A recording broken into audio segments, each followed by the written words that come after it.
जय हिंद बच्चों। प्यारे बच्चों, 2023-24 आर्मी अग्निवीर के लिए आज ऑफलाइन का हम लोग का यार पहला क्लास है।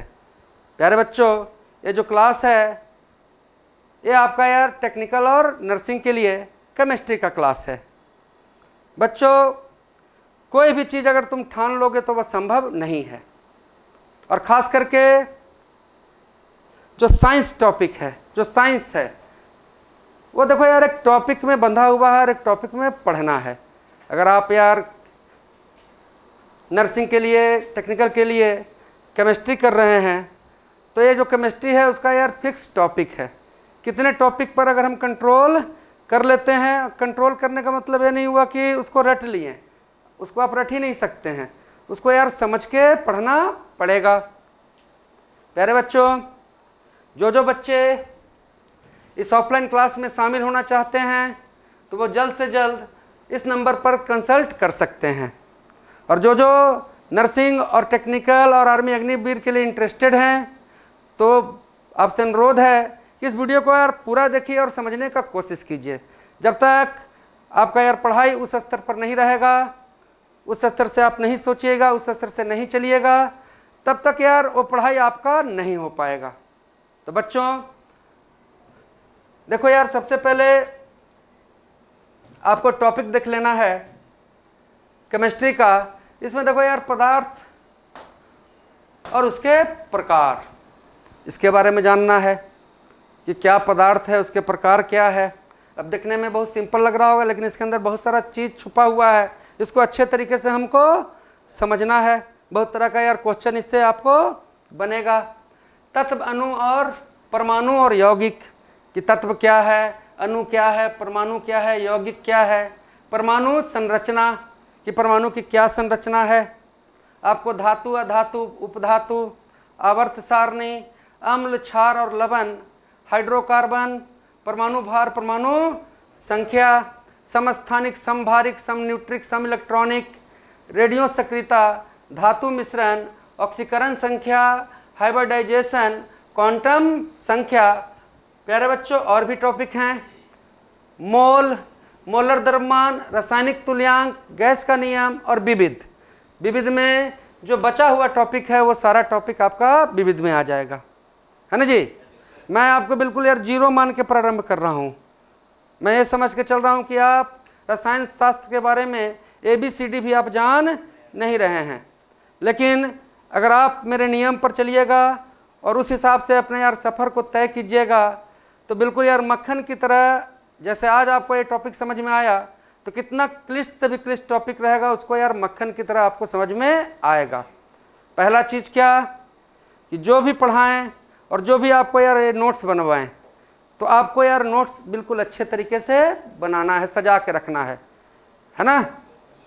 देखिए किताब में आपको 10 चीज़ लिखा हुआ है, लेकिन मुसीबत में वही चीज़ काम आएगा जो चीज़ आप समझे हुए हैं और जिस पर यार अपने हाथों से आप मेहनत किए हुए हैं। तो नोट्स बहुत इंपॉर्टेंट चीज़ है, क्योंकि हम लोग नोट्स क्या करने जा रहे हैं, जो हम लोगों ने यार यहाँ पर कॉन्सेप्ट डेवलप किया उस कॉन्सेप्ट को नोट्स में हम लोग इंगित करने जा रहे हैं। तो क्या तैयार हैं आप लोग? तो प्यारे बच्चों, चलिए एक शानदार सफ़र में, और ये नहीं, हम लोग का केमिस्ट्री का जो दूसरा चीज़ है कि देखो यार केमिस्ट्री बड़ा ही विचित्र चीज़ है। मैथ में हो सके कि तुम्हारा यार एक टॉपिक छूटा हुआ है, प्रतिशत तो औसत तुम समझ जाएगा, पर केमिस्ट्री ऐसा चीज़ है कि अगर यार आप पदार्थ को नहीं जाने, है ना जी, तत्व को नहीं जाने, परमाणु संरचना को नहीं जाने, है ना, तो आगे यार आपको ये तीनों चीज़ का हर क्लास में, हर टॉपिक में, चाहे आप अम्ल पढ़ रहे हो, चाहे आवर्त सारणी पढ़ रहे हो, चाहे कुछ भी पढ़ रहे हो, हाइड्रोकार्बन पढ़ रहे हो, ऑक्सीकरण पढ़ रहे हो, क्वांटम पढ़ रहे हो, कुछ भी पढ़ रहे हो, लेकिन यार शुरू का यार बेसिक नहीं क्लियर है ना, तो आपका यार आगे चीज़ क्लियर नहीं होगा। तो एक एक चीज़ इंपॉर्टेंट है। अगर पहला सीढ़ी फेल और सीधे चाहेंगे कि हम चौथा सीढ़ी से चढ़ाई कर दें तो ये संभव नहीं है। तो बिल्कुल मैं आपको जीरो, एकदम कमज़ोर, बिल्कुल ये मान के चल रहा हूँ कि आपको नमक का भी सूत्र नहीं आता है। तैयार है ना जी? तो देखो यार, हम लोग का पहला टॉपिक आज है पदार्थ एवं उसके प्रकार। तो नोट कर लें टॉपिक सबसे पहले।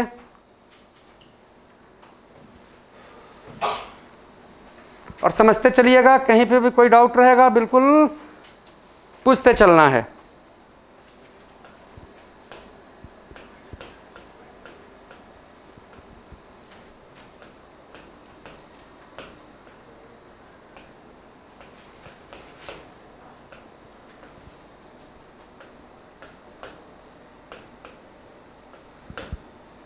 पदार्थ एवं उसके प्रकार, समझ गए? नोट कर लिए? तो देखिए, इसमें देखने में आपको सिंपल लग रहा है, लेकिन हमें बहुत सा चीज़, इसका आंतरिक चीज़ जानना है। हम लोग जानते हैं कि पदार्थ ठोस, द्रव, गैस, तो उसके अंदर भी बहुत सा चीज़ है। हम लोग जानते हैं पदार्थ की चौथी अवस्था प्लाज्मा। तो प्लाज्मा तो यार प्लाज्मा होता है, प्लाज्मा टीबी भी होता है। अब कोई अंतर पूछ दे कि प्लाज्मा और प्लाज्मा टीबी में क्या अंतर है, तो हम कन्फ्यूज कर जाएंगे। और प्लाज्मा के अंदर एक्चुअली है क्यों, और प्लाज्मा आखिर बन क्यों रहा है। पदार्थ की यार पांचवी अवस्था बोस आइंस्टीन, और आजकल यार पदार्थ का छठा अवस्था का भी चर्चा होने लगा है, फार्मोलिन कंडेंस्ड, फार्मोलिन। तो चलिए सबसे पहले आप जानिए कि ये पदार्थ है क्या। पदार्थ को देखो अंग्रेजी में हम लोग क्या कहते हैं, मैटर। पदार्थ को अंग्रेजी में कहा जाता है मैटर। तो पहला बिंदु देखो, दुनिया में यार वो हर चीज जिसको तुम छू लो, जिसको तुम देख लो, है ना जी, और जिसका तुम एहसास कर लो, मतलब क्या बोल रहे हैं कि जिसको हम छू लें, बच्चा जिसको देख लें, जिसको छू लें, जिसको क्या करें, देख लें, जिसको यार अनुभव कर सकें। अनुभव कर सकें मतलब क्या प्यारे बच्चों, महसूस कर सकें, है ना जी। जिसके अंदर यार द्रव्यमान हो, द्रव्यमान हो, है ना जी। जिसके अंदर यार आयतन हो, कोई आकार हो उसका, वो सब क्या है, पदार्थ है। मतलब क्या समझें कि जिस चीज़ को छू लें, हमको आप छू रहे हैं तो हम क्या हैं, पदार्थ। और तुमको भी तो ऐसे ही छू देंगे। आज देखो बोतल को भी छू दिए, है ना जी। लेकिन हवा को छू रहे हैं लेकिन पता नहीं चल रहा है, लेकिन ये पंखवा चलेगा तो हवा अपना एहसास हो जाएगा, है ना जी। और जिसके अंदर यार क्या हो, द्रव्यमान हो और आयतन हो, वो क्या है, पदार्थ है। तो लिखें पहला लाइन, बिल्कुल दम। देखिए पूरा का पूरा दम एक्यूरेट नंबर लाना चाहते हैं तो मेरे तरीका से चलिए, और जो डेली करवा रहे हैं उसको आप याद करते चलिए, ज़्यादा लोड नहीं लेना है, कहीं फिजूल कुछ भी देखने का ज़रूरत नहीं है। लिखिए, जिसे हम छू सकें, छू लें, देख लें, जिसे हम छू लें, देख लें, अनुभव करें, जिसके अंदर द्रव्यमान हो, जिसके अंदर आयतन हो, जिसके अंदर द्रव्यमान हो, जिसके अंदर आयतन हो, वे पदार्थ कहलाएंगे, वे पदार्थ कहलाएंगे।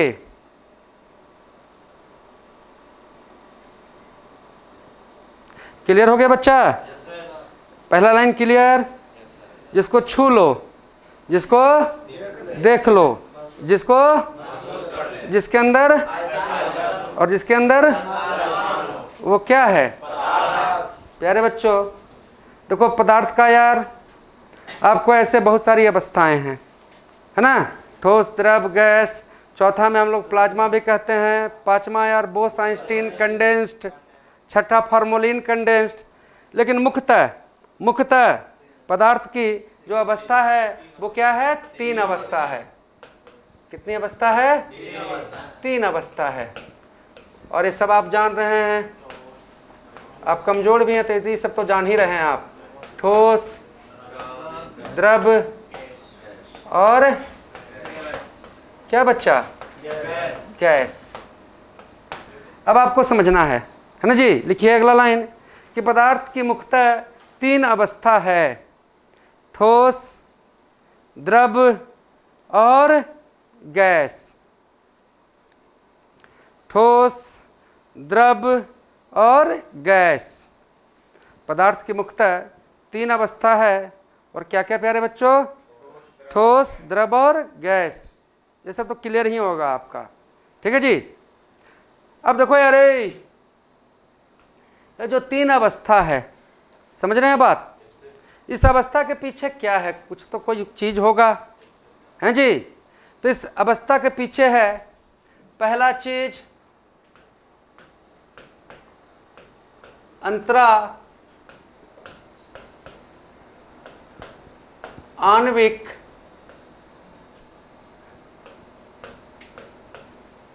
आकर्षण बल। समझ में आया? अंतरा आणविक, कहाँ ध्यान है तुम्हारा जी? अंतरा आणविक। तो पहला चीज हम लोग का है यार अंतरा आणविक आकर्षण बल, है ना जी। दूसरा यार आणविक स्थिति, आणविक स्थिति। समझ रहे हैं बात जी? तीसरा यार तापमान। चौथा दाब है इसके पीछे, है जी। तो पदार्थ की ये जो अवस्था है 3, इसके पीछे मैंने क्या क्या बताया? पहला अंतरा आणविक आकर्षण बल, है जी, और आणविक स्थिति कि उसमें अणुओं की स्थिति कैसी है जी। ताप, भाई बर्फ है जो ठोस में है, और तापमान बढ़ा दिए तो द्रव हो गया, और कहेंगे और तापमान बढ़ाएंगे तो गैस बन गया। तो तापमान भी तो है जी। और चौथा क्या है? दाब। तो अगला लाइन लिखेंगे बिल्कुल। पदार्थ की ये अवस्थाएं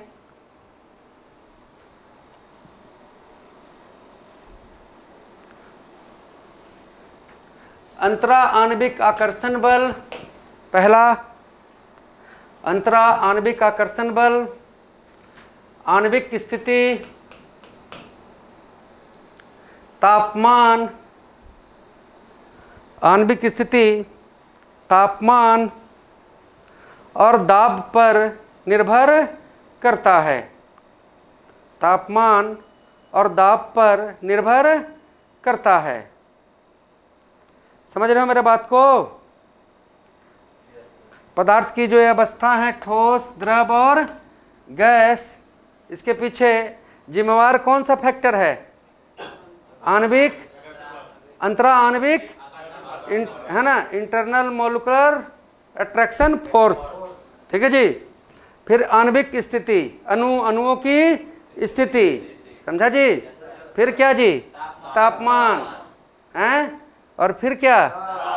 दाब, है जी। अबे समझा? लेकिन मुख्यतः कितना बचता है बेटा? ठोस, द्रव और तो देखो यहाँ पर सबसे पहले जब बात हम लोग यार ठोस का करेंगे, हैं, अब ठोस कहने से ही मतलब क्या जी? सॉलिड, सॉलिड, हैं। तो ठोस है तो यार सॉलिड है, कठोर है, और इसमें ये ठोस काहे है? ये द्रव काहे नहीं हो गया?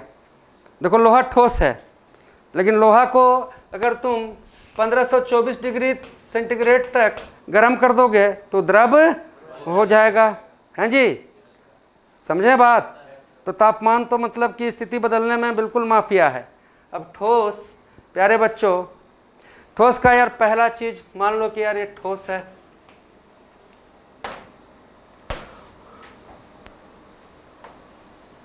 और इसके अंदर यार अणुओं का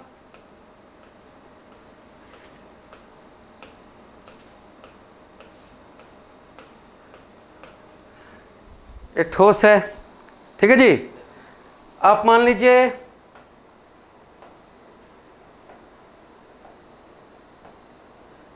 कि यार ये द्रव्य है, हैं जी, और इसके अंदर यार वही अणु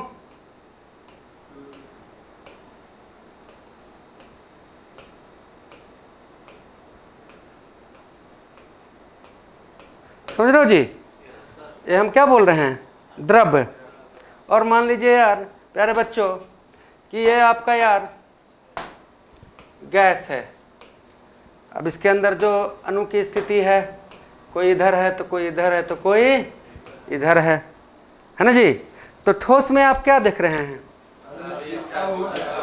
कि सब अणु आपस में जुड़ा हुआ है, जुड़ा हुआ है। तो कोई किसी से तभी ना जुड़ सकता है कि यार कोई आकर्षण हो, मतलब क्या कि यार अंतरा आणविक आकर्षण बल इसमें सबसे ज्यादा कि सबसे कम, सबसे ज्यादा है। और सबसे कम किसमें, गैस में, है ना जी।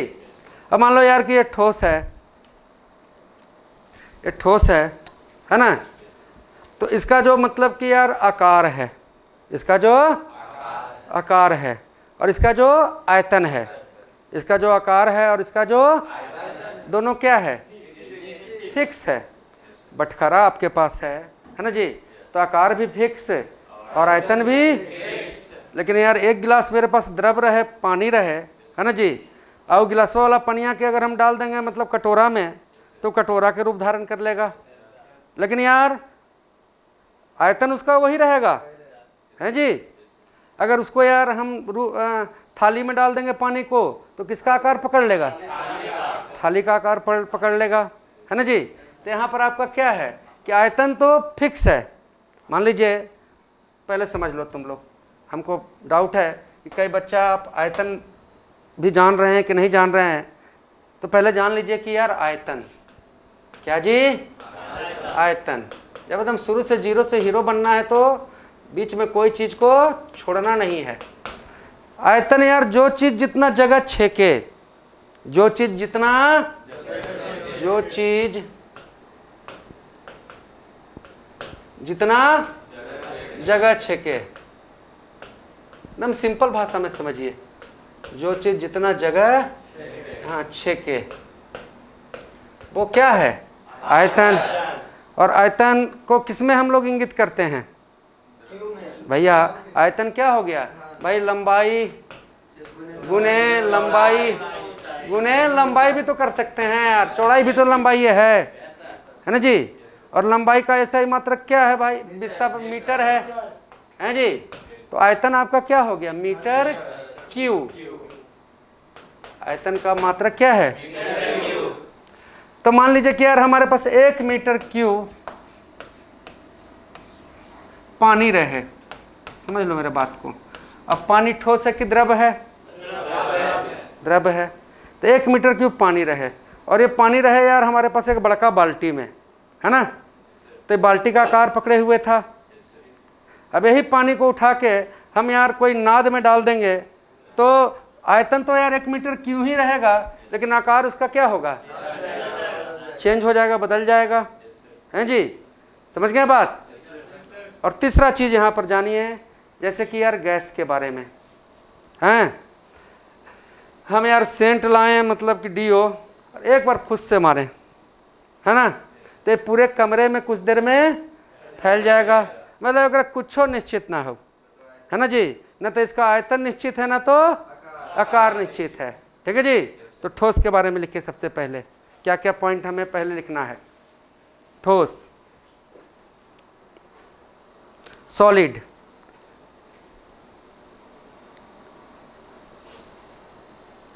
ठोस, सॉलिड, ठीक है जी। लिखिए पहला पॉइंट, इसका आकार और आयतन दोनों निश्चित है, इसका आकार और आयतन दोनों निश्चित है।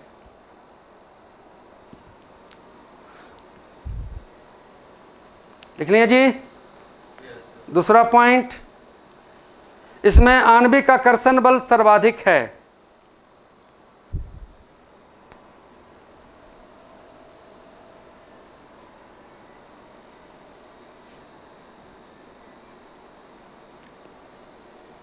इसमें आणविक आकर्षण बल सर्वाधिक है। ठीक है जी। फिर लिखिए, इसके अणु आपस में चिपके हुए हैं। इसके अणु आपस में चिपके हुए हैं। इसके अणु आपस में चिपके हुए हैं। चिपके हुए हैं ना? इसके अणु आपस में है ना जी। और इनके अणुओं का वेग, इनके यार अणुओं का वेग नगण्य है। इनके अणुओं का वेग नगण्य है। हैं? इनके अणुओं का वेग क्या है बच्चा? नगण्य है ना जी। तो बताओ अपने मन से कि यार इसमें सबसे ज्यादा अणु का वेग किसका हो जाएगा? मतलब कि अणु का वेग इसमें नगण्य, नगण्य मतलब नेग्लिजिबल, ना के बराबर है ना जी। कि इसमें चिपकल है तो बटकारा है, तो अणु का इधर से ही कोना से कोना भागित रहेगा कि जो है सॉलिड है, अपना सॉलिड है ना जी। तो किसके अणुओं का वेग मतलब कि सबसे ज्यादा हो जाएगा? गैस में। अच्छा बताओ किसमें यार सबसे व्यवस्था सबसे तगड़ा है, सबसे व्यवस्थित ढंग से है? ठोस में। ये सबसे यार व्यवस्थित और सबसे कम व्यवस्थित कौन है? गैस है। समझ गया बात? अबे समझा? और जो चीज जितना जगह छेके वो क्या है? आयतन। और आयतन को यार मतलब किस में व्यक्त कर रहे हैं? Metre cube. समझ रहे हो ना बात? अच्छा से समझते चलिए तो समझ रहा रे हैं? तो पूछेगा कि किसका अणुओं का वेग सबसे कम होगा? गैस में। ठोस में न रहे, ठोस में।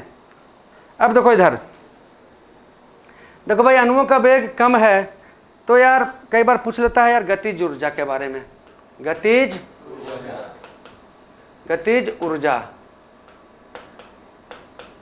अब आप कहिएगा सर कि गतिज ऊर्जा मतलब किसी भी गतिशील वस्तु में जो ऊर्जा निहित है, कोई भी गतिशील चीज में जो ऊर्जा है वो क्या है? गतिज ऊर्जा। इसका यार सूत्र है 1/2 mv, जहां m क्या है?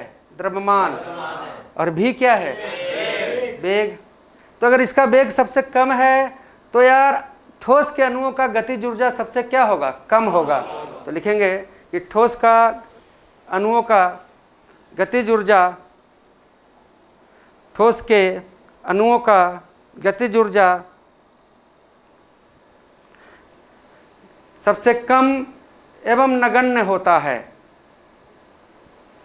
ठोस के अणुओं का गतिज ऊर्जा सबसे कम एवं नगण्य होता है। सबसे कम एवं नगण्य होता है। समझते चल रहे हैं ना? अब लिखेंगे द्रव।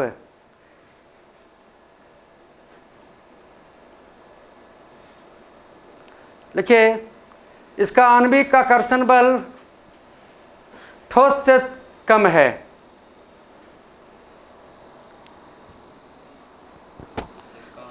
आकर्षण बल ठोस से कम है। कम है ना जी, तभी तो दूर दूर है। इसका आणविक आकर्षण बल ठोस से कम है। लिख लिए? जिस कारण से द्रव का आयतन निश्चित है। जिस कारण से द्रव का आयतन निश्चित है और आकार अनिश्चित है। जिस कारण से द्रव का आयतन निश्चित है और आकार अनिश्चित है। जिस कारण से द्रव का आकार निश्चित है ना जी, मतलब आयतन निश्चित है और आकार है ना जी। लिखिए, इसके अणुओं का गतिज ऊर्जा ठोस से ज़्यादा है। इसके अणुओं का गतिज ऊर्जा ठोस से ज़्यादा है। लिख लिए?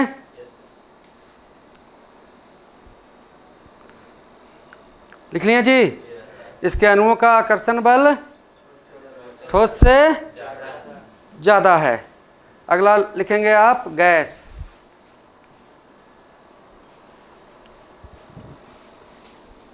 लिखिए, इसमें आणविक आकर्षण बल सबसे कम है। इसमें आणविक आकर्षण बल सबसे कम है।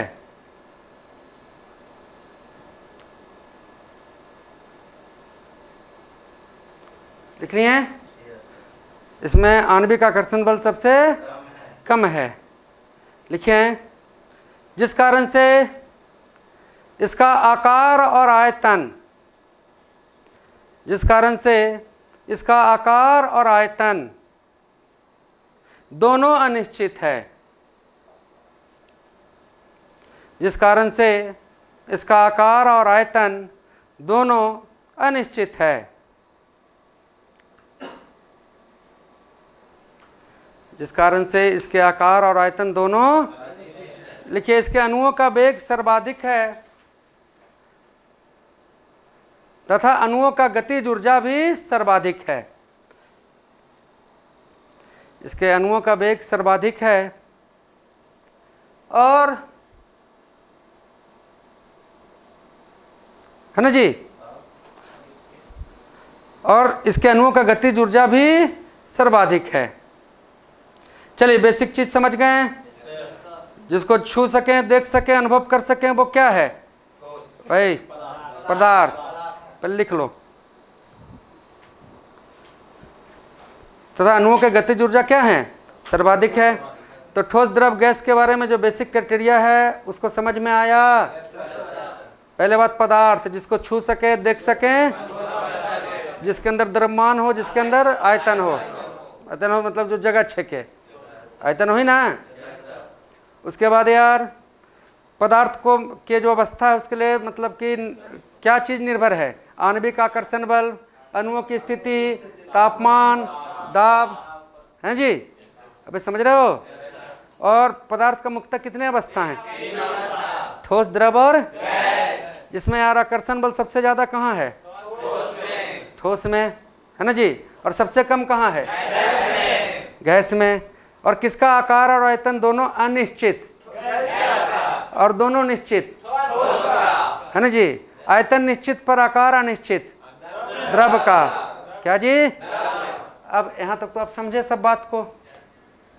अब बताइए कि इसमें सबसे घना वाला 1 नंबर वाला है कि 2 नंबर वाला है कि यार 3 नंबर वाला है? सबसे घना कहाँ है? कौन जंगल में सबसे ज्यादा पेड़ है? और किसमें सबसे कम है? हैं जी। जगह कम है लेकिन मतलब कि पूरा दम गचगचायल है। समझ रहे हो बात? अबे समझा? तो देखो, जो चीज जितना घना है वो घनत्व है। जो चीज जितना घना है वो क्या है? तो बउआ, तो इसमें सबसे ज्यादा घनत्व किसका हो जाएगा?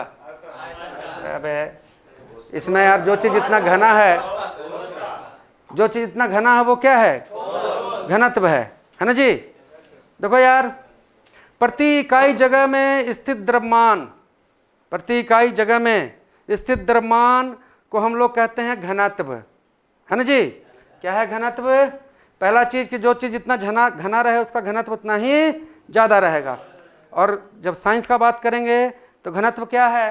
तो घनत्व है बेटा यार द्रव्यमान। द्रव्यमान मतलब क्या? तुम्हारा यार, है ना जी, भार नहीं भैया, मास।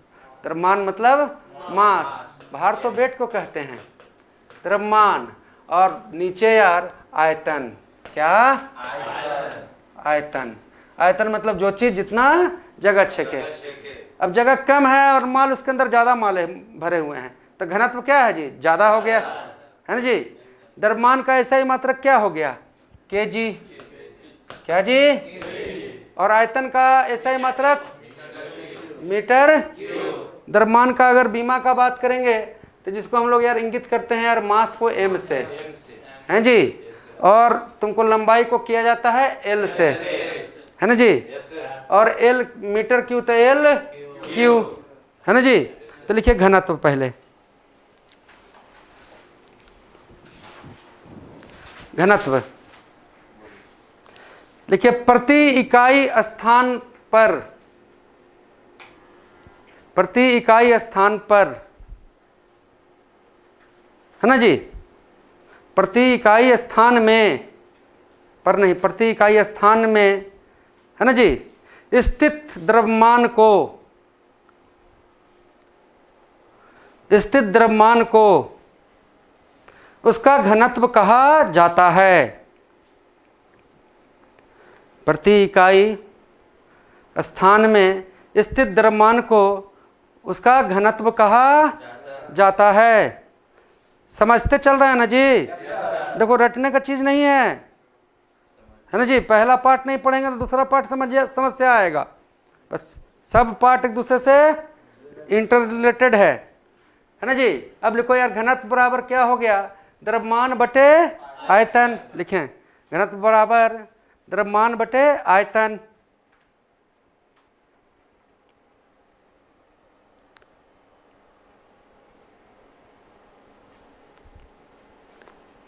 द्रव्यमान बटे आयतन।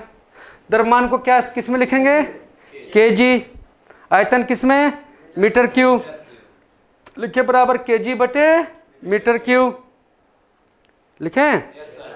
आगे लिख लेंगे यार, एम बटे एल क्यूब।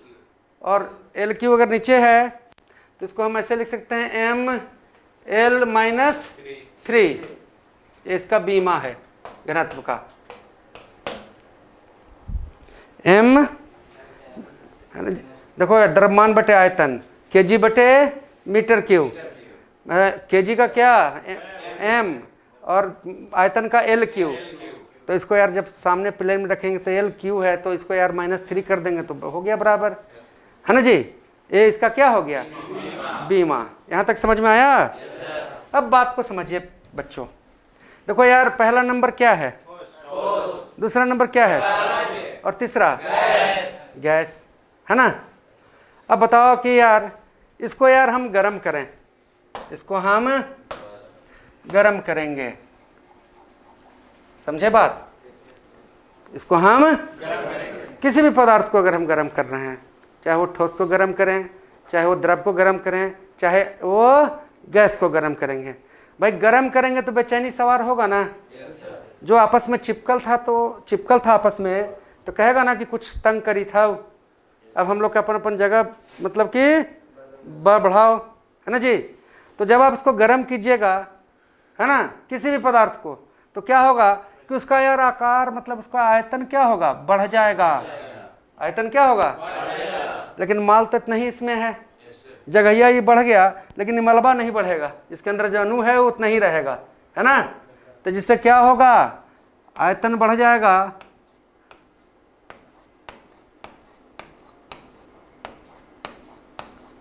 अब बताओ कि ज्यादा घना ई है कि ई है? 1 नंबर वाला कि 2 नंबर वाला? है ना जी।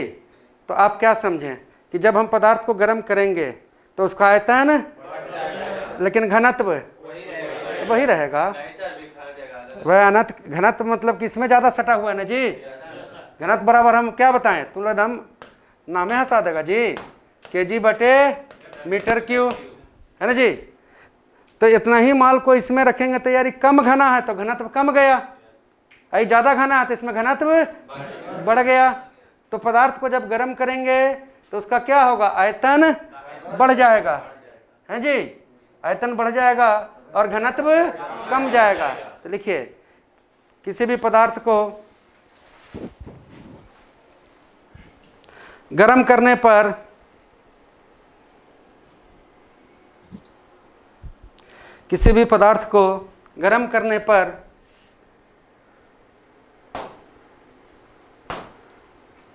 उसका आयतन बढ़ जाएगा,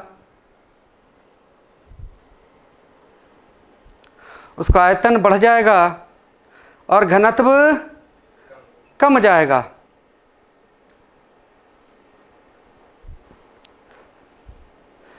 एक चीज दिमाग में इसको सेट कर लीजिए, आयतन और घनत्व एक दूसरे का व्युत्क्रमानुपाती है, अपोजिट है। आयतन बढ़ेगा तो घनत्व घटेगा, समझ गए बात? तो तापमान बढ़ाने से आपको आयतन बढ़ रहा है और घनत्व घट रहा है। तो अगर तापमान अगर हम कम करेंगे, ठंडा करेंगे, तो कोई चीज़ को या तुम्ही को अगर ठंडा मतलब कि जाड़ा गर्मी के समय में एकदम पसार के चाहिए, अगल बगल कोई नहीं चाहिए, टांग एकदम है ना, और जाड़ा में कुकुरा के सोते हैं, अबे समझा? तो कोई चीज़ ठंडा होगा तो यार आपस में सटेगा, हैं, और सटेगा तो यार आयतन कमेगा और घनत्व बढ़ेगा, उल्टा चलता है। तो लिखिए किसी पदार्थ को ठंडा करने पर, किसी पदार्थ को ठंडा करने पर, किसी पदार्थ को ठंडा करने पर उसका आयतन कम जाएगा पर घनत्व बढ़ जाएगा, उसका आयतन कम जाएगा और घनत्व बढ़ जाएगा, आयतन कम जाएगा और घनत्व बढ़ जाएगा। आयतन घनत्व समझा? जो जितना घना है वो घनत्व, और जो चीज जितना जगह छेके वो आयतन, है ना जी? अभी क्लास में इतना बच्चा बैठल है, इसमें 10 को और आ जाएगा इतना ही जगह में, तो घनत्व बढ़ जाएगा क्योंकि जगह तो ही है। लेकिन यार यहाँ से निकल के जब हम लोग यार हॉल में चलेंगे तो हॉल का आयतन क्या है? ज़्यादा है, और हम लोग यहाँ नहीं रहे मूड़ी, है ना जी? तो वहाँ आयतन बढ़ जाएगा और घनत्व कम जाएगा। समझ में आया? अब बताओ यार, अब इसको यार दबाएं, मतलब कि प्रेशर देकर दबाएंगे तो कुछ ना कुछ तो यार ये दब्बे करेगा, है ना जी? तो जब इसको दबाएंगे तो दबाएंगे कैसे? दबाएंगे यार हम अपना दाब से। किससे? तो अगर हम दाब बढ़ाते हैं, दाब को हम क्या किए? बढ़ाएं, ठीक है बच्चा? तो दाब को जब बढ़ाएं तो यार इसका आकार थोड़ा सा छोटा होगा, आयतन थोड़ा कमेगा, और आयतन कमेगा तो ये जो मतलब कि जो अणु है वो और घना हो जाएगा। लिखिए, तो दाब बढ़ने पर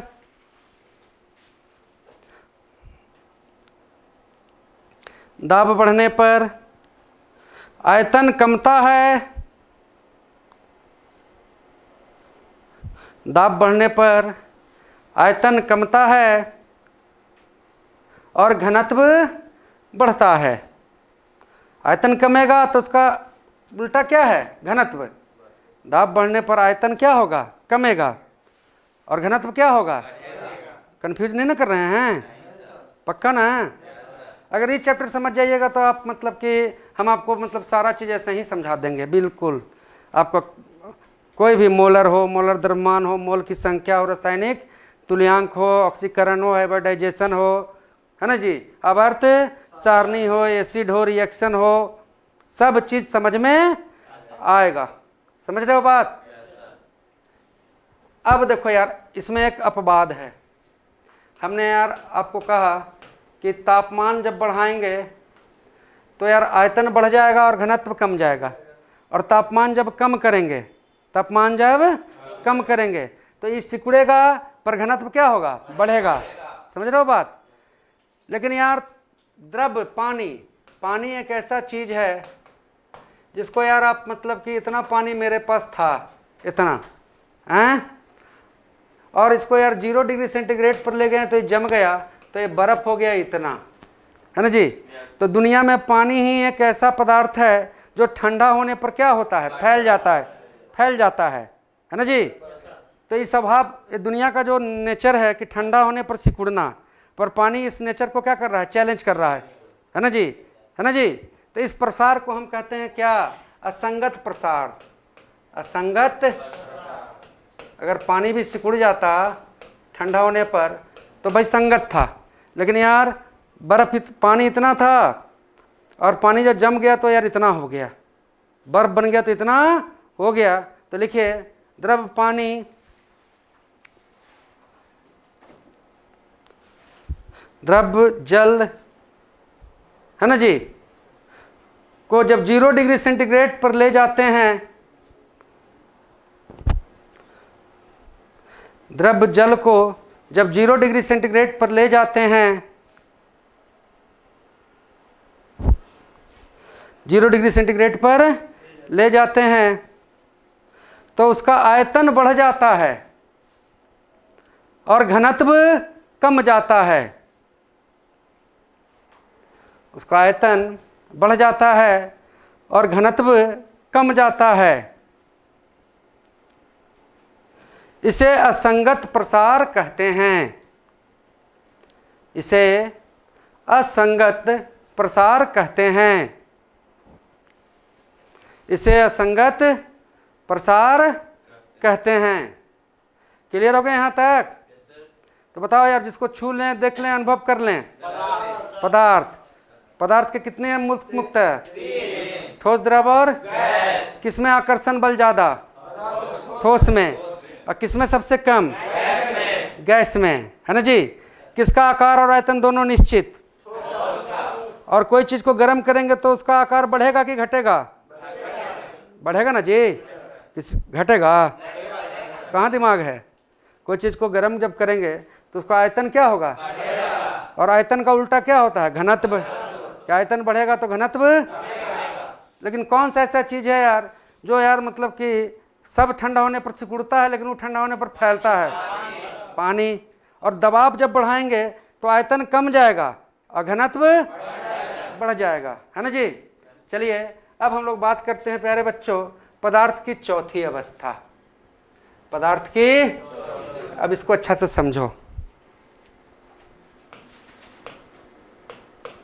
पदार्थ की किस अवस्था का नोट कीजिए? पदार्थ की चौथी अवस्था। हम सब जानते हैं लेकिन इसमें से बहुत ऐसा चीज है ना, पढ़ो ऐसा ना कि कितना भी घुमाए तो हम घूम नहीं पाए, और रट के होने वाला चीज नहीं है। पदार्थ की चौथी अवस्था। और ये आप सब जान रहे हैं कि यार क्या है? प्लाज्मा। पर पूछ देंगे कि प्लाज्मा क्या है तो वहां से मामला गड़बड़ाएगा। देखो यार, चौथी अवस्था जो पदार्थ का है ना, पहला इसको समझने के लिए ऐसे समझो। आज हम लोग अवस्था पर आए हैं लेकिन ठीक है, इसके लिए प्लाज्मा को समझने के लिए आपको थोड़ा सा परमाणु को समझना पड़ेगा, ठीक ना जी। तो किसी भी परमाणु में देखो यार 3 कण होते हैं, प्रोटॉन, न्यूट्रॉन और इलेक्ट्रॉन। प्रोटॉन, न्यूट्रॉन और, समझ रहे हो बात? प्रोटॉन पे कौन आवेश? धन आवेश प्लस।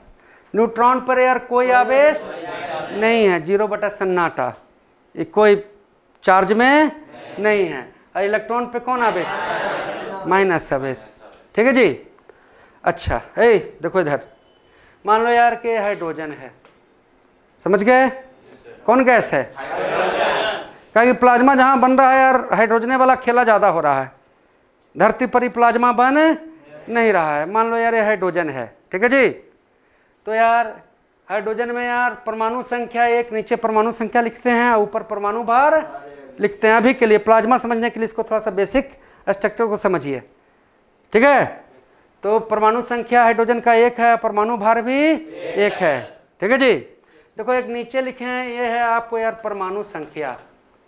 परमाणु संख्या जब हम 0 मान के चल रहे हैं तो जो भी जहां पर डाउट आएगा उसको हम लोग क्लियर करते चलेंगे। परमाणु संख्या और ऊपर क्या है?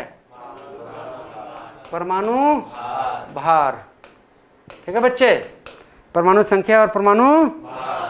अब देखो यार, परमाणु के परमाणु संख्या बराबर, परमाणु संख्या बराबर आपको होता है यार, या तो यार इलेक्ट्रॉन की संख्या, इलेक्ट्रॉन की संख्या, नहीं तो यार प्रोटॉन की संख्या, प्रोटॉन की संख्या। मतलब क्या कि किसी भी परमाणु में हम करेंगे परमाणु संख्या बराबर या तो इलेक्ट्रॉन की संख्या, नहीं तो मतलब क्या कि प्रोटॉन और इलेक्ट्रॉन, प्रोटॉन और इलेक्ट्रॉन किसी भी परमाणु में हमेशा क्या होंगे? बराबर होंगे, है ना जी। अगर लिथियम का परमाणु संख्या 3 है तो लिथियम में 3 गो प्रोटॉन और 3 गो इलेक्ट्रॉन। समझ रहे हो बात? समझ रहे हो? सोडियम का परमाणु संख्या 11 है तो सोडियम में 11 प्रोटॉन और 11 इलेक्ट्रॉन। समझ रहे हो बात? और हाइड्रोजन यार, हाइड्रोजन का परमाणु संख्या 1 है परमाणु संख्या मतलब यार किसमें यार प्रोटॉन एगो और इलेक्ट्रॉन एगो, क्योंकि इलेक्ट्रॉन और प्रोटॉन दोनों क्या रहेगा, बराबर रहेगा। अबे समझा, तभी प्लाज्मा समझ पाएगा। हाँ ऐसे तो रट लेबे करेगा पदार्थ की चौथी अवस्था प्लाज्मा, लेकिन अंदर घुस के क्वेश्चन बम मारेगा हाँ आर्मी वाला, तो वहाँ जाके क्या होगा, अटक जाएगा तुम हैं। और ये चौथी अवस्था प्लाज्मा दुनिया के कौन आदमी ने बना देगा भाई, ये तो हमसे पढ़ने से पहले तू जान रहा था कि पदार्थ की चौथी अवस्था क्या है, प्लाज्मा। लेकिन यार हाइड्रोजन यार परमाणु संख्या 1 का परमाणु भार भी 1, समझ रहे हो। जितना यार किसी में इलेक्ट्रॉन रहेगा उतना ही प्रोटॉन रहेगा, तो इलेक्ट्रॉन और प्रोटॉन की संख्या आपका क्या हो गया, परमाणु संख्या, परमाणु और परमाणु भार बराबर हो गया यार proton plus neutron, proton plus. तो यार परमाणु संख्या भी यार हाइड्रोजन का आपका परमाणु हाइड्रोजन का परमाणु संख्या भी 1 है, परमाणु भार भी 1 है। तो परमाणु संख्या 1 है मतलब प्रोटॉन क्या है, 1 है, और इलेक्ट्रॉन भी क्या है, 1 ही है। अब परमाणु भार प्रोटॉन प्लस न्यूट्रॉन भी हम यार 1 ही कह रहे हैं कि 1 ही होता है। तो इससे क्या पता लगा हमको कि यहाँ पर यार प्रोटॉन तो 1 कहीं रहा, कहाँ ही जा रहा है, पर न्यूट्रॉन इसमें क्या है, 0 है। तब तो यार 1 में 0 जोड़ रहे हैं तो 1 ही आ रहा है। समझ रहे हो बात, अबे समझा। अगला चीज समझिए कि मान लो यार कि हाइड्रोजन को ही लेके चलोगे, किसी भी परमाणु के नाभिक में आपका यार प्रोटॉन प्लस न्यूट्रॉन है। परमाणु के नाभिक में क्या है, प्रोटॉन प्लस। अब प्रोटॉन पे कौन सा चार्ज है, प्लस चार्ज है ना जी।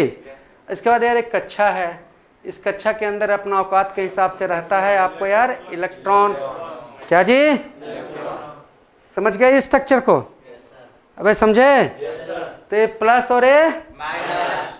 अब प्लाज्मा देखो क्या होता है कि जब यार किसी भी पदार्थ को मतलब कि बहुत ज़्यादा गर्म, मतलब कि तुम्हारे सोच से भी ज़्यादा तापमान, उतना तापमान धरती पर पैदा करना भी संभव नहीं है, इसको पुरकस गर्म कर दें, समझ रहे हो बात, इसको पूरा गर्म कर दें, इतना गर्म कर दें कि मजबूर हो जाए, इलेक्ट्रॉन कहे कि यार हम बाहर रहेंगे, तुम्हारे साथ रहेंगे तो हम मर जाएंगे भैया, है ना जी। इतना गर्म कर दें कि इलेक्ट्रॉन प्रोटॉन अपना दोस्ती क्या कर दे, तोड़ ले। इलेक्ट्रॉन प्रोटॉन दोस्ती तोड़ ले। तो मान लो कि इलेक्ट्रॉन प्रोटॉन दोस्ती तोड़ लेगा, है ना जी, अब फैल जाएगा इलेक्ट्रॉन यार, इससे बाहर निकल जाएगा, है ना। तो एक अंबार मतलब बनेगा, एक तो एक है ऐसा यार लाखों है, और लाखों जब टूटेगा तो उसमें क्या हो जाएगा यार, plus minus plus minus plus minus plus minus सब अलग अलग दौड़ना शुरू हो जाएगा। समझ रहे हो बात, अरे समझ रहे हो। तो प्लाज्मा कौन स्थिति है, लिखिए, पहला बात लिखिए, पदार्थ की चौथी अवस्था क्या है, प्लाज्मा। दूसरा पॉइंट लिखिए, प्लाज्मा की स्थिति अति उच्च तापमान के कारण बनती है।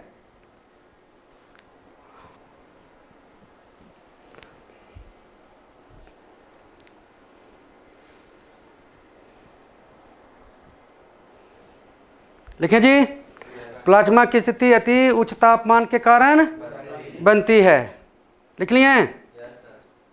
अगला लिखिए, अति उच्च तापमान के कारण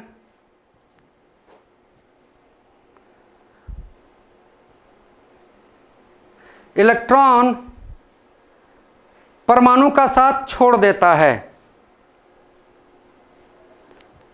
अति उच्च तापमान के कारण इलेक्ट्रॉन, ये जो इलेक्ट्रॉन है वो परमाणु का साथ छोड़ दिया। देखो यह अति उच्च तापमान के कारण इलेक्ट्रॉन परमाणु का साथ छोड़ दिया, समझ में आया। मतलब क्या कि इतना गर्म किए कि इलेक्ट्रॉन कहा कि अब बलाय में जाए हमारे दोस्ती, तो चक्कर में रहेंगे तो मर जाएंगे। तो प्रोटॉन अलग हो गया तो प्रोटॉन पे प्लस चार्ज है, और इलेक्ट्रॉन अलग हो गया तो इलेक्ट्रॉन पे कौन है, माइनस। ठीक है जी। तो ये आपका जो स्थिति हम बताएं वो क्या है, कौन सी स्थिति है, प्लाज्मा की स्थिति, है ना जी। अगला लिखिए, प्लाज्मा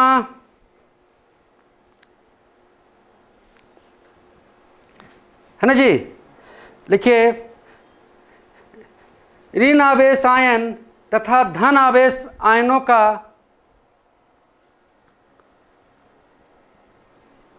ऋण आवेश आयन तथा धन आवेश आयनों का एक समूह है।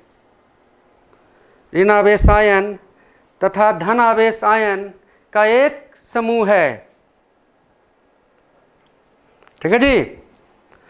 प्लाज्मा ऋण आवेश आयन तथा धन आवेश आयन का एक समझ रहे जी?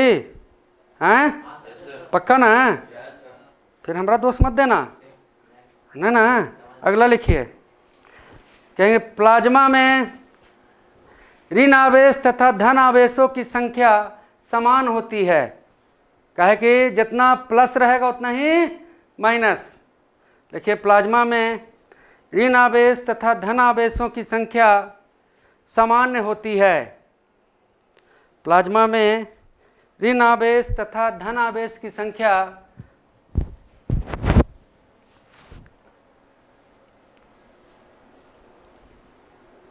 समान होती है। समझ में आ गया?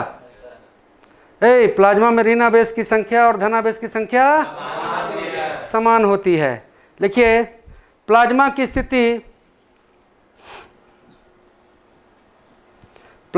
स्थिति मुख्यतः तारों पर देखा जाता है। प्लाज्मा की स्थिति मुख्यतः तारों पर देखा जाता है।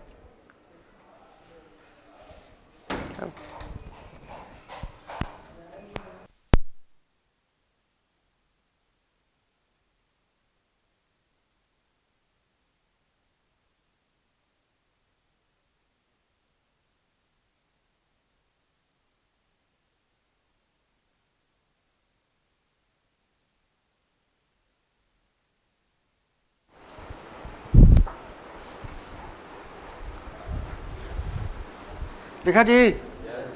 गप कह करने लगा तुम लोग सारा क्लास। प्लाज्मा की स्थिति कहाँ देखा जाता है? तारों पर। अगला लिखेंगे, अब देखो ये प्लाज्मा में आयन है प्लस और माइनस, तो लिखेंगे प्लाज्मा विद्युत का सुचालक होता है। जहाँ भी जो जिसमें भी आयन रहेगा वो विद्युत का क्या होगा? सुचालक। लिखिए प्लाज्मा विद्युत का सुचालक होता है। प्लाज्मा विद्युत का सुचालक होता है। समझ रहे हो साहब? तो पदार्थ की चौथी अवस्था क्या है? प्लाज्मा में क्या होता है? इलेक्ट्रॉन बाहर आता है कि सटता है? बाहर आया। इलेक्ट्रॉन पे कौन आवेश? माइनस। और प्रोटॉन पे प्लस, है ना जी। और जितना इलेक्ट्रॉन उतना ही प्रोटॉन। तो कहेगा यार कि प्लाज्मा में ऋण आवेश और धन आवेश की संख्या क्या है? समान है। क्या है? और प्लाज्मा की स्थिति हम लोग कहाँ देखेंगे? तारों पर। लिखिए अब प्लाज्मा विद्युत का सुचालक कि कुचालक? सुचालक। क्या जी? और देखो यार प्लाज्मा को जब हम किसी चुंबकीय क्षेत्र में, देखिए प्लाज्मा को जब हम किसी चुंबकीय क्षेत्र में ले जाएंगे, चाहे प्लाज्मा चुंबकीय क्षेत्र में पहुंचेगा, है ना जी? समझ रहे हो बात? तो लिखिए वह चमक उठेगा। प्लाज्मा जब किसी चुंबकीय क्षेत्र में पहुंचेगा तो वो क्या होगा भाई? चमक उठेगा।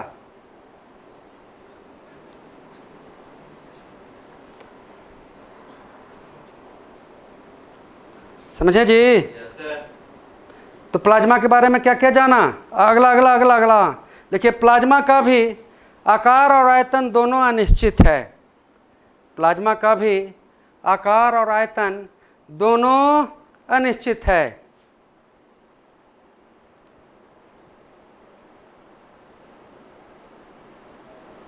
दोनों अनिश्चित है। ठीक है जी?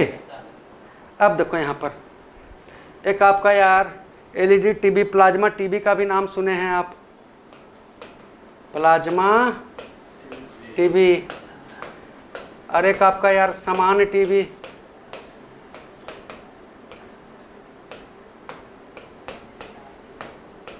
देखो भाई ये समान टीवी के अंदर जब दिखता होगा तो तुमको यार बहुत सारा छोटा छोटा छोटा छोटा पॉइंट नजर आएगा, बहुत छोटा छोटा पॉइंट नजर आएगा, ध्यान से देखेगा, है ना जी। अबे समझा? ये जो पॉइंट है ना, इसको हम कहते हैं यार पिक्सल। क्या क्या कहते हैं? और हर पिक्सल यार आपको 3 प्राथमिक रंग, लाल, हरा, लाल, हरा, हरा और नीला से बना हुआ है। तो लिखिए, समान टीवी में बहुत छोटे छोटे घटक, बहुत छोटे छोटे घटक, घटक के आगे लिखेंगे डॉट्स, बहुत छोटे छोटे घटक डॉट्स होते हैं जिसे पिक्सल कहते हैं, जिसे पिक्सल कहते हैं। समान टीवी में, टेलीविज़न में बहुत छोटे छोटे घटक होते हैं जिसे हम लोग क्या कहते हैं? पिक्सल कहते हैं। समझ में आ गया जी? जिसे हम लोग कहते हैं पिक्सल। लिखिए, पिक्सल लाल, हरा, नीला तीनों प्राथमिक रंगों से बना होता है। पिक्सल लाल, हरा, नीला तीनों प्राथमिक रंगों से बना होता है।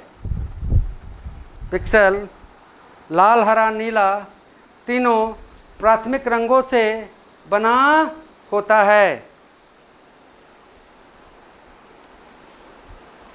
ठीक है जी। अब जो प्लाज्मा टीवी है उसको उस प्लाज्मा से कोई मतलब नहीं है। लिखिए अगला, लिखिए प्लाज्मा टीवी। लिखिए प्लाज्मा टीवी में, प्लाज्मा टीवी में रंग को प्राप्त करने के लिए, रंग को प्राप्त करने के लिए, प्लाज्मा टीवी में रंग को प्राप्त करने के लिए नियॉन अथवा जिनॉन, नियॉन अथवा जिनॉन, है ना जी, नियॉन अथवा जिनॉन, है ना, नामक निष्क्रिय गैसों का प्रयोग होता है। नामक अक्रिय, अक्रिय या निष्क्रिय सेम चीज हो गया। नामक अक्रिय गैसों का प्रयोग होता है। समान टीवी में प्रयोग हो रहा है रंग के लिए पिक्सल, और पिक्सल 3 रंग से बना है, लाल, हरा, नीला। समझ गए जी। और जो तुम्हारा यार प्लाज्मा टीवी है उसमें यार फ्लोरेंस ट्यूब होता है, और उस ट्यूब के अंदर यार जिनॉन और नियॉन का प्रयोग होता है। तो कहेगा प्लाज्मा टीवी में रंग के लिए किसे प्रयोग करते हैं? जियोन या नियॉन, है ना जी। और समान जो आपका रंगीन टीवी है उसमें क्या यूज हो रहा है? पिक्सल। और पिक्सल किस रंग से बना है? लाल, हरा, तो देखो यार पदार्थ के चौथी अवस्था हम लोग का जो प्लाज्मा था, तो प्लाज्मा को यार गर्म किए तो टूट गया, तब प्लाज्मा बना, है ना जी। अब लिखिए पदार्थ की 5वीं अवस्था।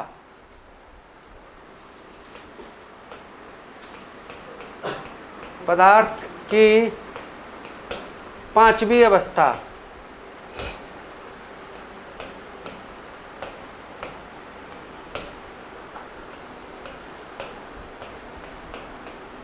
पदार्थ की 5वीं अवस्था, समझ रहे हो बात? पदार्थ की, इसको यार कहते हैं बोस आइंस्टीन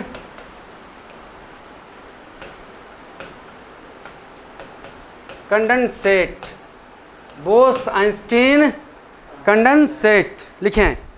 पदार्थ की 5वीं अवस्था को बोस आइंस्टीन कंडेंसेट कहा जाता है। बोस आइंस्टीन कंडेंसेट कहा, लिखा जी। अब देखो भैया, इसका नाम है बोस आइंस्टीन। अगर नाम लिखा हुआ है, क्या लिखा है जी? बोस और आइंस्टीन। ये दोनों कौन हैं? वैज्ञानिक। भारत के एक वैज्ञानिक थे जिनका नाम था यार सत्येंद्र सत्येंद्र बोस, और जर्मनी का आइंस्टीन था जो बाद में आके अमेरिका में सेटल हुआ। तो इन लोग का अनुमान था, बोस, सत्येंद्रनाथ बोस और अल्बर्ट आइंस्टीन दोनों का अनुमान था कि यार ठीक है, गर्म होने पर फैलता है ना जी, समझ रहे हो बात। पर ठंडा करेंगे ना तो पदार्थ एक मतलब कि विशेष मतलब स्थिति में पहुंच जाएगा। कहाँ तक ठंडा करेंगे? अगर ठंडा हम कर देंगे 0 केल्विन, 0 या -273.15 डिग्री सेल्सियस, समझें बात। इन दोनों का क्या था? अनुमान था। क्या था? क्योंकि यार उस समय ऐसा तापमान प्राप्त करना संभव नहीं था, और आज भी यार धरती पर ये तापमान प्राप्त करना संभव नहीं है, समझे ना जी। तो कोई चीज को गर्म करेगा तो क्या होगा भैया? फैलेगा। क्या होगा? और ठंडा होगा तो क्या होगा? सिकुड़ेगा। तो मान लीजिए किधर यार बहुत सारा मतलब कि मान लो कि हाइड्रोजन का एटम बहुत सारा है, प्रोटॉन, न्यूट्रॉन और इधर एगो इलेक्ट्रॉन, बहुत सारा एटम है, समझें। प्रोटॉन, न्यूट्रॉन और इधर क्या जी, चक्कर कौन लगा रहा है? इलेक्ट्रॉन। बहुत सारे एटम हैं, प्रोटॉन, न्यूट्रॉन और चक्कर कौन इसका लगा रहा है? इलेक्ट्रॉन। ठीक है, इसको यार अब हम ठंडा करेंगे, समझ रहे हो बात। तो जैसे यार चौथा अवस्था प्लाज्मा में इलेक्ट्रॉन टूट के बाहर आ जा रहा था, पांचवा अवस्था बोस-आइंस्टीन में क्या हो रहा है? जब ठंडा करेंगे ना तो से सब आपस में मिल जाएगा, सब आपस में मिल जाएगा, और मिलने के बाद आपका यार एक मतलब कि परमाणु बनाएगा। बहुत सारे परमाणु ठंडा होके एक परमाणु हो जाएंगे, और उस परमाणु को हम लोग कहेंगे सुपर एटम। क्या कहेंगे? Super atom. क्या कहेंगे जी? सुपर। समझ गए बात भाई? समझा? तो धरती पर अभी तक कोई भी ऐसा प्रयोग नहीं हो सका है। कहा जाता है कि जब हम यार किसी को 0 केल्विन या -273.15 डिग्री सेंटीग्रेड तक ठंडा करेंगे तो पदार्थ के अंदर का सारा अव्यवस्था क्या होगा? समाप्त हो जाएगा। दूसरा बिंदु क्या है ना जी, कि गैसों का आयतन क्या हो जाएगा? शून्य हो जाएगा। ठीक है जी। और तीसरा चीज क्या, कि सभी परमाणु आपस में मिलकर एक परमाणु बन जाएगा, जिसे हम कहेंगे सुपर परमाणु या सुपर एटम। सुपर। लेकिन ऐसा प्रयोग यार धरती पर संभव हुआ नहीं है, लेकिन ऐसा प्रयोग हुआ है। कहाँ? तो अंतरिक्ष में। कहाँ हुआ है रे? अंतरिक्ष में। समझे? समझ रहे हो बात? कहाँ जी? अंतरिक्ष में। आपको एक अंतरिक्ष में भी देखो बहुत सारा प्रयोगशाला बनाया हुआ है। नासा का नाम सुना है? कौन जी? अमेरिका का संस्था है, जैसे भारत का इसरो है, अमेरिका का क्या है? नासा है जी। तो नासा यार अंतरिक्ष में अपना बनाया हुआ है अपना सेंटर, समझ गए? जिसको कहते हैं यार इंटरनेशनल, है ना जी, space agency, international space agency, ISA, NASA बनाया हुआ है। ठीक ना जी। यहीं पर यार आपको पदार्थ को चौथा पांचवा अवस्था में लाने के लिए प्रयोग किया गया है। और प्रयोग किस पर किया गया है? तो रुबिडियम पर। किस पर? रुबिडियम। रुबिडियम किस पर जी? Rb। इसका परमाणु संख्या यार 37 होता है और परमाणु भार 87.465 होता है। ठीक है, तो लिखिए यहाँ से, लिखिए पदार्थ की पांचवी अवस्था को बोस-आइंस्टीन कंडेंस्ड कहते हैं। बोस-आइंस्टीन कंडेंस्ड कहते हैं।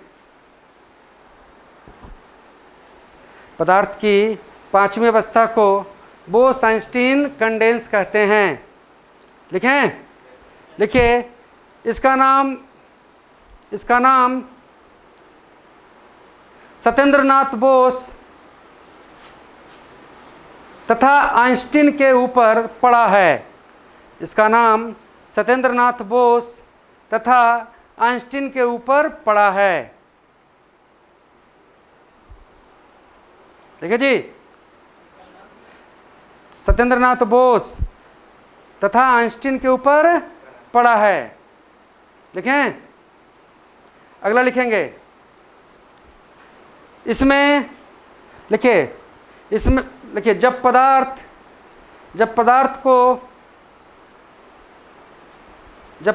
को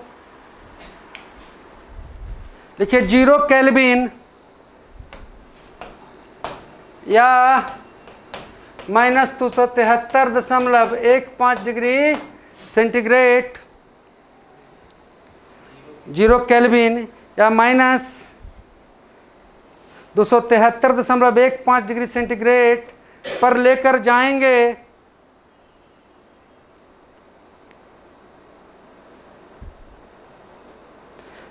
तो पदार्थ की सारी अव्यवस्था समाप्त हो जाएगी।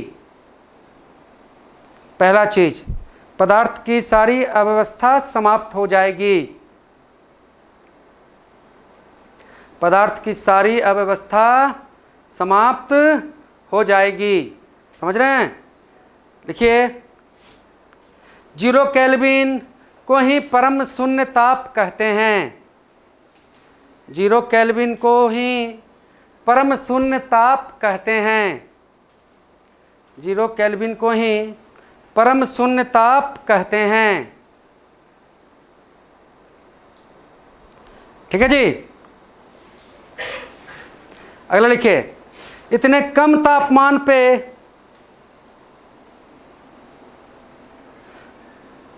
पदार्थ के सारे परमाणु आपस में जुड़कर एक परमाणु का निर्माण करेंगे। पदार्थ के सारे परमाणु आपस में जुड़कर एक परमाणु का निर्माण करेंगे जिसे सुपर एटम कहा जाता है। अब देखो ये, जिसे सुपर एटम कहा जाता है, सारे परमाणु आपस में मिलकर एक परमाणु का निर्माण करेंगे जिसे क्या कह रहे हैं हम? Super atom. तो कहेगा सुपर एटम किस अवस्था में देख पाएगा तुम? पहला में, दूसरा में, तीसरा में कि पांचवा में? पांचवा में। लिखिए, परम शून्य तापमान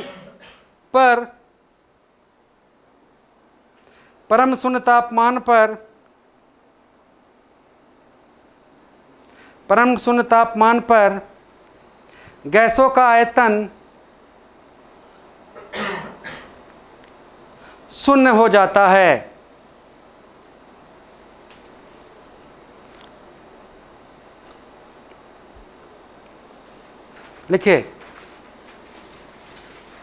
लिखिए, पदार्थ की पांचवी अवस्था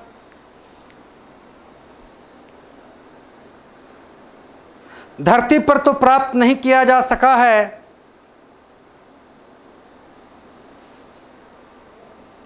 धरती पर तो प्राप्त नहीं किया जा सका है,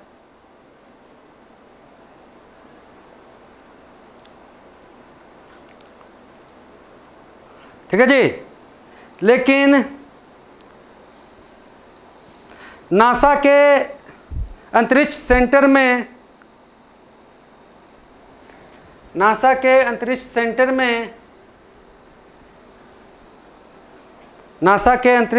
में रुबिडियम नामक तत्व के साथ, रुबिडियम लिखे ना जी, यहाँ पर उसका आर भी कर लीजिएगा, 37 और 87.465।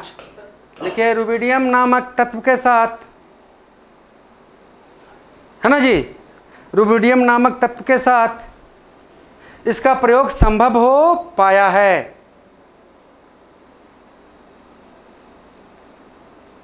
रुबिडियम नामक तत्व के साथ इसका प्रयोग संभव हो पाया है। लिखिए, पदार्थ की छठी अवस्था को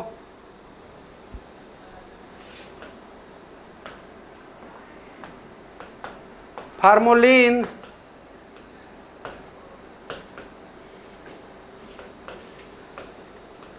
कंडेंसेट कहा जाता है। फार्मोलिन कंडेंसेट कहा जाता है। चलिए मन को शांत कीजिए जी। बताइए रसायन के पितामह कौन है जी? लेबोजियर। पक्का ना? बोलो यार, जिसको छू सके, देख सके, अनुभव कर सके। पदार्थ में पदार्थ के मुख्यतः 3 अवस्था, ठोस, द्रव, है ना जी। पदार्थ की चौथी अवस्था प्लाज्मा, निम्न तापमान पर कि बहुत उच्च तापमान पर? बहुत। और बोस-आइंस्टीन निम्न तापमान पर कि उच्च तापमान पर? निम्न। और बोस-आइंस्टीन कंडेंस्ड को प्राप्त करने के लिए आपको तापमान कितना चाहिए? 0 केल्विन। लेकिन पदार्थ में यार किसका आयतन और आकार दोनों निश्चित? ठोस हैं, और दोनों अनिश्चित? गैस। और आयतन निश्चित और आकार अनिश्चित? द्रव। तो चलिए अब यहां से कुछ MCQ कर लिया जाए। इसी टाइप का प्रश्न आपको इस टॉपिक से पूछा जाएगा। रसायन विज्ञान के पितामह कौन है? आर्किमिडीज, अरस्तु, लेबोजियर, अल्बर्ट आइंस्टीन। क्या मार लगाते हैं? लेबोजियर। चलिए दूसरा, पदार्थ के मुख्यतः कितनी अवस्था हैं? 1 2 3 8। तो घटा, हाँ तो मार के घटा को दिया जी। हाँ, पदार्थ के किस अवस्था में अणुओं का आकर्षण बल सर्वाधिक है? ठोस, द्रव, गैस, प्लाज्मा। ठोस। ऐसा नहीं रहेगा तो कहाँ तरल स्पेशल छप के आएगा, तो सिलेबस से ना पूछेगा जी। पदार्थ के किस अवस्था में आयतन और आकार दोनों निश्चित हो? निश्चित हो। अभी द्रव बोला ना? हाँ तो बोला ना, तो एग्जाम सेंटर पे जाके यही काम कर लेगा। और चीज तो यही रहेगा, वहां पर जाके कहेगा कि हम तो बहादुर बन के आयतन आकार दोनों निश्चित किसका? ठोस का। चलिए, पदार्थ के किस अवस्था में अणुओं का गतिज ऊर्जा सर्वाधिक होगा? ठोस, द्रव, गैस, बोस-आइंस्टीन किसका? कहे कि भाई गति किसके अणु में होगा? गैस में सर्वाधिक। तो गतिज ऊर्जा सर्वाधिक किसका? पक्का। चलो नेक्स्ट, पदार्थ की चौथी अवस्था क्या है? तो खटाखट उड़ा रहा है जी, तो खटाखट उड़ा रहा है। चलिए नेक्स्ट, प्लाज्मा में ऋण तथा धन आवेशों की आयन निम्न में से क्या होगी? समान, असमान, ऋण ज्यादा धन कम, धन ज्यादा ऋण कम। अच्छा बताओ, इस क्लास से पहले अगर ये पूछता था यहाँ फंसते कि नहीं फंसते? तो ऋण और धन आवेश क्या होगा? समान। समझे? आगे आइए, प्लाज्मा की स्थिति में पदार्थ कब पहुंचता है? देखो, निम्न तापमान पर, समान तापमान पर, उच्च तापमान पर, अति उच्च तापमान पर। वो अति उच्च है जी, क्योंकि बहुत ज्यादा तापमान चाहिए तो हम खुद चुन लेंगे अति उच्च। चलिए नेक्स्ट, निम्न में से कहां प्लाज्मा की स्थिति देखी जा सकती है? विषुवत रेखा, ध्रुव और तारों पर, वायुमंडल में तारों पर। ठीक है जी। नेक्स्ट, प्लाज्मा जब आपेक्षित चुंबकीय क्षेत्र में आएगा तो क्या होगा? काला हो जाएगा, नीला हो जाएगा, लाल हो जाएगा। इसी तरह से देखो, कॉन्सेप्ट आप पढ़े हैं, क्वेश्चन तो इससे 100 गो बन सकता है ना? लेकिन आप चीज को पकड़ रहे हैं। नेक्स्ट, पदार्थ की 5वीं अवस्था को कहते हैं हार्मोनिक कंडेंस, बोस-आइंस्टीन कंडेंस। 5वां ए और 6ठा ए है जी, समझ गए? चलिए नेक्स्ट, डार्क एनर्जी का संबंध पदार्थ के किस अवस्था में? ये तो हम नहीं पढ़ाए थे। हाँ देखो भैया, लिखो लिखो, करा कि साहब पढ़ ही लिए हैं सर। देखिए, डार्क एनर्जी है ना जी का संबंध पदार्थ की 5वीं अवस्था से है।